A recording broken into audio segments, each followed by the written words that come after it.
بسم الله الرحمن الرحيم الحمد لله والصلاة والسلام على رسول الله وعلى آله وأصحابه أجمعين أما بعد ناظرین کرام السلام علیکم ورحمۃ اللہ وبرکاتہ۔ مسلمان کے شب و روز کے عنوان سے اس پروگرام کے ہمراہ ہم آپ کی خدمت میں حاضر ہیں۔ آج کی اس ملاقات میں ہمارا موضوع گفتگو ہے مریض کی عیادت اور تیمار داری کرنا، یعنی دین اسلام میں اس چیز کی بہت زیادہ تاکید و تلقین کی گئی ہے اور اس چیز کی بڑی ہی اہمیت وارد ہوئی ہے اور اس چیز کی بہت زیادہ ترغیب دی گئی ہے کہ اگر معاشرے میں کوئی انسان بیمار پڑ گیا ہو تو ہمیں چاہیے کہ ہم اس کی عیادت کریں، اور یہ کہ اس کی خبر گیری کی جائے، اور یہ کہ اگر اسے کسی مدد کی کسی تعاون کی ضرورت ہے تو اس کے ساتھ جو کچھ بھی ہمارے بس میں ہو اس کے ساتھ تعاون کیا جائے، اس کی دلجوئی کی ہر ممکن کوشش کی جائے۔ قرآن کریم میں اللہ سبحانہ وتعالی نے ارشاد فرمایا وَنَبْلُوكُمْ بِالشَّرِّ وَالْخَيْرِ فِتْنَةً وَإِلَيْنَا تُرْجَعُونَ، ہم تمہارا امتحان لیتے ہی رہیں گے، کبھی شر کے ذریعے اور کبھی خیر کے ذریعے، یعنی کبھی شر ہے، کوئی تکلیف ہے، کوئی پریشانی ہے، کہ مثلا بیماری ہے کہ یہاں بیمار انسان کی عیادت کے بارے میں گفتگو چل رہی ہے، تو کبھی شر کے ذریعے آزمائش ہوگی، کبھی خیر کے ذریعے، کسی بھلائی کے ذریعے، کسی خوشی کے ذریعے آزمائش ہوگی۔ اللہ کی طرف سے اپنے بندوں کے لیے آزمائش اور ابتلاء اور امتحان کے یہ مختلف طریقے ہیں۔ وہ اللہ کبھی کچھ دے کر آزماتا ہے، کبھی کچھ واپس چھین کر آزماتا ہے۔ کسی کو اولاد دی ہے کہ خوشی کا موقع ہے، اب یہ خوشی کے موقع پر کیا انداز اختیار کرتا ہے، روپیہ پیسہ دیا ہے یا نعمت کسی بھی شکل میں عطا کی ہے، تو یہ بھی آزمائش ہے کہ دیکھیں اب یہ کیا کرتا ہے۔ اور کبھی کسی سے اپنی دی ہوئی نعمت کی اولاد ہے، روپیہ پیسہ ہے یا اور کوئی بھی نعمت کسی بھی شکل میں، وہ واپس چھین کر کہ اللہ دینے پر قادر ہے، وہ اپنی ہی دی ہوئی چیز واپس لینے پر بھی خوب قادر ہے۔ تو یہ سبھی کچھ آزمائش ہے۔ اب یہ کہ انسان آزمائش کے موقع پر کیا انداز اور کیا طرز عمل اختیار کرتا ہے، اللہ کی مرضی کے مطابق ہے اس کا طرز عمل اور انداز فکر، یا اللہ کی مرضی کے برخلاف ہے، جو کچھ بھی ہے تو وہ جائے گا کہاں؟ آخر وہ اللہ سے بچ کر کہاں جائے گا کہ وَإِلَيْنَا تُرْجَعُونَ، کہ آخر تم ہماری ہی جانب لوٹائے جاؤ گے، کہ اللہ کے سامنے کھڑا ہونا ہے اور اللہ کو ہر چھوٹے بڑے اچھے برے قول و فعل کا جواب دینا ہے، حساب دینا ہے ضرور۔ رسول اللہ صلی اللہ علیہ وسلم نے ارشاد فرمایا ان اللہ عز وجل یقول یوم القیامہ، قیامت کے دن اللہ تعالیٰ اپنے کسی بندے کو مخاطب کرتے ہوئے یوں ارشاد فرمائیں گے، اسے یاد دلائیں گے، یا ابن آدم، اے آدم کی اولاد، مرضت فلم تعودنی، یاد کرو کہ ایک بار دنیا میں بیمار پڑ گیا تھا لیکن تم تو میری مزاج پرسی کے لیے آئے ہی نہیں۔ قال یا ربی کیف اعودک وانت رب العالمین، تب وہ انتہائی حیرت اور تعجب کی کیفیت میں وہ بندہ یوں عرض کرے گا کہ اے میرے رب، تو تمام جہانوں کا رب ہے، تو اللہ، تو احکم الحاکمین، تو رب العالمین، تو کیسے دنیا میں بیمار پڑ گیا اور یہ کہ میں تیری عیادت کے لیے نہیں آیا دنیا میں، یہ کیا معاملہ ہے، یہ کیا ماجرا ہے؟ قال اما علمت ان عبدی فلانا مرض فلم تعودہ، کیا تمہیں یہ بات یاد نہیں ہے کہ دنیا میں میرا فلاں بندہ بیمار پڑ گیا تھا، تب تم اس کی عیادت کے لیے آئے ہی نہیں تھے؟ اما علمت انک لو عدته لوجدتنی عنده، کیا تمہیں یہ بات نہیں معلوم کہ اگر تم اس کی عیادت کے لیے آتے تو تم مجھے وہاں موجود پاتے، یعنی اللہ کو وہاں موجود پاتے۔ تو اس سے ناظرین کرام ایک بات تو یہ سمجھانا اور بتانا مقصود ہے کہ اگر انسان کبھی بیمار پڑ گیا تو بددل ہونے کی بجائے اور یہ کہ ضرورت سے زیادہ پریشان ہونے کی بجائے اسے سوچنا چاہیے کہ اللہ کی طرف سے اس قدر عظیم ترین خوشخبری کہ اگر بندہ مومن بیمار پڑ گیا ہو تو اللہ اس کے ساتھ ہے، اللہ کی معیت اسے نصیب ہے، اللہ کا ساتھ، اللہ کی معیت۔ یہ کتنی اہم ترین اور عظیم ترین خوشخبری ہے کہ فرمایا، اللہ نے فرمایا کہ میں اس کے پاس ہوتا، وہاں دنیا میں میں اس کے پاس تھا، تم اگر آتے اس کی عیادت کے لیے مجھے وہاں پاتے، میں وہاں تھا۔ تو مریض کے ساتھ اللہ کی معیت ہے، تو مریض کے لیے یہ خوشخبری۔ مزید یہ کہ جو کوئی عیادت کے لیے جائے گا مریض کی مزاج پرسی کے لیے تو وہاں وہ اللہ کو موجود پائے گا۔ مقصد یہ کہ اسے اللہ کی رضامندی و خوشنودی نصیب ہوتی اگر وہ وہاں جاتا۔ مریض کی عیادت کے لیے جو کوئی جائے گا اسے اللہ کی طرف سے رضامندی اور اللہ کی طرف سے اجر و ثواب عطا کیا جائے گا۔ تو دونوں کے لیے خوشخبری ہے، مریض کے لیے بھی اور اس کی عیادت کرنے والے کے لیے بھی۔ اور یہ کہ عیادت کا جو معاملہ ہے تو اس سے معاشرے میں، آپس میں، لوگوں میں تعلقات خوشگوار ہوا کرتے ہیں، کیونکہ انسان اس بات کو کبھی فراموش نہیں کر سکتا کہ دو مواقع ایسے ہوا کرتے ہیں، خوشی کا موقع اور اس سے بھی بڑھ کر پریشانی اور غم کا موقع۔ جس کسی نے ان دونوں مواقع پر اور بالخصوص پریشانی کے موقع پر کسی کو یاد رکھا ہو کہ مثلاً بیماری ہے تو اس نے عیادت کی ہو، یا خدا نخواستہ کسی کے ہاں کوئی انتقال ہو گیا، وفات ہو گئی کسی کی، تو اب جس کسی نے آ کر تعزیت کی ہے، اسے تسلی دی ہے، تو یہ ایسے مواقع ہوا کرتے ہیں کہ جنہیں انسان زندگی بھر کبھی بھولا نہیں سکتا۔ تو یوں آپس میں یہ چیز یعنی عیادت کرنا تو یہ تعلقات میں خوشگواری اور مضبوطی و استحکام کیا سبب بنا کرتی ہے یہ چیز، لہذا اس چیز کی پابندی کی جانی چاہیے۔ مزید یہ کہ انسان اگر کسی کی عیادت کے لیے جاتا ہے تو اسے بیمار دیکھ کر، اس حالت میں دیکھ کر انسان کو عبرت حاصل ہوتی ہے، اور وہ خود جو کہ بیماری سے اللہ نے اسے محفوظ رکھا ہوا ہے اور صحت و تندرستی کی نعمت سے نواز رکھا ہے، تو اس نعمت کی قدر کا اسے احساس ہوتا ہے اور اللہ کی اس نعمت پر اسے شکر ادا کرنے کی توفیق ہوتی ہے۔ اور اللہ کی طرف سے خوشخبری یہ ہے اور اعلان یہ ہے، اللہ کی طرف سے اصول یہ ہے کہ لَإِن شَكَرْتُمْ لَأَزِيدَنَّكُمْ، اگر تم اللہ کا شکر ادا کرتے رہو گے تو فرمائے کہ میں یعنی اللہ تمہیں مزید نعمتوں سے نوازتا ہی رہوں گا۔ تو اگر کسی کی یہ خواہش ہو کہ میرے پاس جو اللہ کی نعمتیں ہیں تو یہ بڑھتی ہی چلی جائیں، کبھی مجھ سے یہ نعمتیں چھن نہ جائیں، میں محروم نہ ہو جاؤں بلکہ ان میں اضافہ ہی ہوتا چلا جائے، تو اس کے لیے طریقہ خود اللہ کی طرف سے یہ بیان کر دیا گیا کہ تم شکر ادا کرتے رہو گے۔ اگر ان نعمتوں پر اللہ کا شکر ادا کرو گے تو اللہ تمہیں مزید نعمتوں سے نوازتا ہی رہے گا۔ رسول اللہ صلی اللہ علیہ وسلم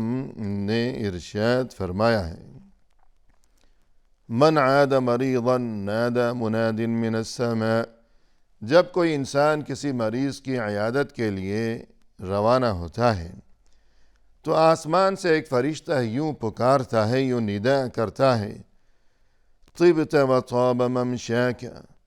وتبوأت من الجنة منزلا، تم پاکیزہ ہو گئے، تم پاک ہو گئے، تم مبارک ہو گئے، اور تمہارا یہ چلنا بھی پاکیزہ ہے اور مبارک ہے، یعنی مریض کی عیادت کے لیے جو کوئی چلا جا رہا ہے رواں دواں ہے، گویا اس کا یہ جانا یہ اللہ کے نزدیک بہت ہی یہ پاکیزہ سفر ہے اور مبارک ہے اس کا یہ جانا، اور وہ خود بھی مبارک ہو گیا، پاکیزہ ہو گیا۔ اور یہ کہ وَتَبَوَّأْتَ مِنَ الْجَنَّةِ مَنزِلًا، کہ تم نے جنت میں اپنا گھر تیار کر لیا ہے، کہ جنت پاکیزہ مقام ہے۔ جنت میں صرف انہی خوش نصیب ترین انسانوں کو داخلہ نصیب ہوگا جو کہ پاکیزہ ہوں گے، اور یہ شخص پاکیزہ ہو گیا کہ یہ مریض کی عیادت کے لیے جب جا رہا ہے تو گویا یہ جنت کا مستحق ہو گیا۔ جنت میں اس نے اپنے لیے ایک گھر کا انتظام کر لیا ہے۔ اور ہمیں اس سلسلے میں دین اسلام میں جو تعلیمات دی گئی ہیں تو ان میں سے ایک اہم تعلیم یہ بھی ہے کہ مریض کی عیادت کے موقع پر انسان کو چاہیے کہ اس کے لیے دعائے صحت کرے اور اچھی اچھی باتیں کرے کہ جو اس کے لیے تسلی کا اور امید کا سبب بن سکیں، کہ اس کے دل میں امید کا دیا روشن رہے اور وہ مایوسی اور نا امیدی کا شکار ہونے سے محفوظ و مأمون رہ سکے۔ عن ابی سعید الخدری رضی اللہ عنہ ان جبریل اتى النبی صلی اللہ علیہ وسلم فقال یا محمد اشتکیت۔ ابو سعید خدری رضی اللہ عنہ فرماتے ہیں کہ ایک بار جب رسول اللہ صلی اللہ علیہ وسلم بیمار پڑ گئے تب جبریل امین علیہ السلام وہاں تشریف لائے اور یوں کہنے لگے کہ یا محمد اشتکیت، اے محمد صلی اللہ علیہ وسلم آپ بیمار پڑ گئے ہیں؟ فقال نعم، تب آپ صلی اللہ علیہ وسلم نے جواب میں فرمایا کہ نعم، ہاں میں تو بیمار پڑ گیا ہوں۔ قال، تب جبریل علیہ السلام نے یوں کہا کہ بسم اللہ ارقیک من کل شیء یؤذیک، اللہ کے نام سے میں آپ کو دم کر رہا ہوں، آپ پر دم کر رہا ہوں،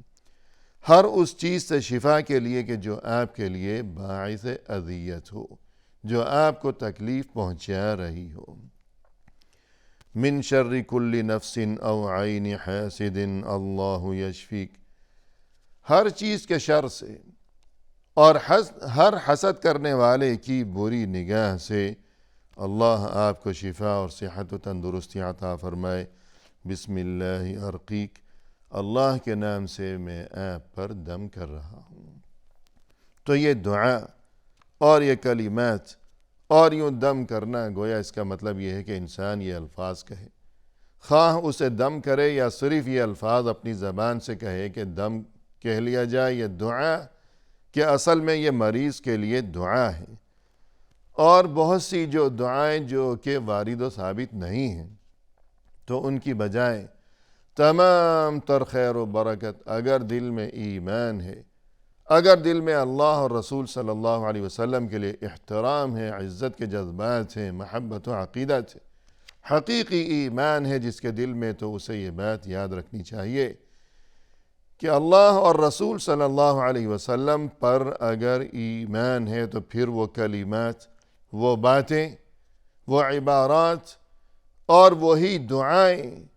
انسان کو سب سے زیادہ پسند ہونی چاہیے کہ جو دعائیں اللہ اور رسول صلی اللہ علیہ وسلم کی طرف سے وارد و ثابت ہیں۔ تو مریض کی عیادت کے لیے اگر انسان جائے تو یہ دعا کہ جبریل امین علیہ السلام نے رسول اللہ صلی اللہ علیہ وسلم کے لیے یوں دعا کی، تو اس سے بڑھ کر مبارک دعا اور کیا ہو سکتی ہے۔ اور یہ کہ یہ دعا اگر کوئی یاد نہ کر سکے کہ یہ ذرا طویل ہے، اس کے کلمات زیادہ ہیں، تو کم از کم یہ کہ بالکل مختصر کہ جو اس کا ابتدائی حصہ ہے بسم اللہ ارقیک من کل شیء یؤذیک، کہ اللہ کے نام سے میں تمہارے لیے دعا کر رہا ہوں یا دم کر رہا ہوں، یا وہ جو کچھ بھی ہو کہ باقاعدہ وہ دم کر رہا ہے یا صرف دعا کر رہا ہے، ایک ہی بات ہے کہ اس کے معنی و مفہوم میں دونوں چیزیں شامل ہیں۔ اللہ کے نام سے میں تمہیں دم کر رہا ہوں یا تمہارے لیے دعا کر رہا ہوں، من کل شیء یؤذیک، ہر اس چیز سے شفا کے لیے کہ جو تمہیں تکلیف پہنچا رہی ہو۔ کم از کم اتنی بات کہ انسان کسی ہاسپٹل میں گیا ہے کسی کی عیادت کے لیے، یا اس کے گھر گیا ہے، یا اپنے ہی گھر میں کوئی بیمار پڑ گیا کہ شوہر ہے تو بیوی بیمار پڑ گئی، یا شوہر بیمار پڑ گیا تو بیوی اس کے لیے یوں یہ کلمات کہے، کوئی بچہ بیمار پڑ گیا، تو یہ کلمات، یہ عظیم ترین کلمات کہ یہ رسول اللہ صلی اللہ علیہ وسلم کی طرف سے بلکہ جبریل امین علیہ السلام کی طرف سے، تو یہ سنت طریقہ، یہ مبارک کلمات، لہذا اسے چھوڑ کر اور ادھر ادھر کچھ تلاش کرنے کی کوئی ضرورت ہی نہیں ہے۔ اور اگر کوئی ان مبارک کلمات کو چھوڑ کر ادھر ادھر کچھ اور تلاش کرتا ہو اور کسی اور دعا کو وہ زیادہ بہتر اور مؤثر سمجھتا ہو تو یہ بڑی نادانی کا معاملہ ہو جائے گا۔ اسی طرح مریض کی عیادت کے موقع پر ہمیں یہ تعلیم دی گئی ہے کہ ہم اسے صبر کی تلقین کریں، اور یہ کہ انشاءاللہ اللہ کی طرف سے بہتری ہوگی، پریشانی کی کوئی بات نہیں ہے۔ اس قسم کی امید افزا قسم کی باتیں کی جائیں جس سے اس کی امید بڑھے اور اس کا حوصلہ مضبوط ہو سکے۔ رسول اللہ صلی اللہ علیہ وسلم ایک بار ایک خاتون جن کا نام تھا السائب، ان کی عیادت کے لیے جب تشریف لے گئے تو ایسے میں آپ صلی اللہ علیہ وسلم نے دیکھا کہ بخار کی شدت کی وجہ سے یہ خاتون، یہ عورت کانپ رہی ہے، لرزہ طاری ہے کہ اتنا شدید بخار گویا کہ طاری ہے۔ آپ صلی اللہ علیہ وسلم نے اسے مخاطب کرتے ہوئے فرمایا کہ ما لکی یا السائب تزفزفین، اے السائب کیا بات ہے کہ تم اتنا کانپ رہی ہو، کیا معاملہ ہے؟ قالت الحمى لا بارک اللہ فیہا، اس نے یوں جواب دیا کہ یہ تو بخار نے مجھے ستا رکھا ہے، اللہ اس بخار میں کبھی برکت نہ ڈالے۔ یوں گویا کہ اس نے ناگواری کا اظہار کیا کہ وہ بخار سے گویا کہ تنگ ہے اور بخار کو برا کہہ رہی ہے، لیکن جواب میں آپ صلی اللہ علیہ وسلم نے فرمایا کہ لا تسب الحمى، بخار کو برا نہ کہو، فإنها تذهب خطايا بني آدم كما يذهب الكير خبث الحديد، اس لیے کہ یہ جو بخار ہے یہ انسان کے گناہوں کو یوں صاف کر دیا کرتا ہے کہ جس طرح بھٹی میں اگر لوہے کو ڈالا جائے تو لوہے کا میل کچیل بالکل صاف ہو جایا کرتا ہے آگ کی وجہ سے اور بھٹی میں ڈالے جانے کی وجہ سے۔ تو اگر کوئی انسان، کوئی مومن کبھی بیمار پڑ گیا تو یہ چیز اس کے لیے گویا کہ اس میں خوشخبری کا بھی بہت اہم ترین پہلو ہے کہ انسان کے لیے بیماری گناہوں سے صفائی اور پاکیزگی کا ذریعہ ہے، اور اسی لیے ہم دیکھتے ہیں کہ رسول اللہ صلی اللہ علیہ وسلم مریض کی عیادت کے موقع پر یہ کلمات کہا کرتے تھے کہ لا بأس طہور انشاءاللہ، کہ پریشانی کی بات نہیں ہے، یہ بخار، یہ بیماری تمہارے لیے انشاءاللہ طہور بن جائے گی، یعنی گناہوں سے پاکی اور صفائی کا ذریعہ کہ آخرت سے پہلے ہی اللہ کو جس کے لیے خیر مقصود ہوتی ہے تو آخرت سے پہلے ہی اس کے لیے دنیا میں ہی صفائی کا انتظام اللہ کی طرف سے کر دیا جاتا ہے کہ آخرت میں جو صفائی کا معاملہ ہوگا وہ تو بہت ہی نازک ترین معاملہ ہوگا، تو دنیا میں ہی صفائی ہو جائے تو یہ بہتر ہے۔ تو گویا مریض انسان کے لیے اس میں تسلی کا بہت بڑا پہلو موجود ہے۔ اسی کے ساتھ ناظرین ہمیں دیجیے اجازت، فی امان اللہ، وآخر دعوانا ان الحمد للہ رب العالمین۔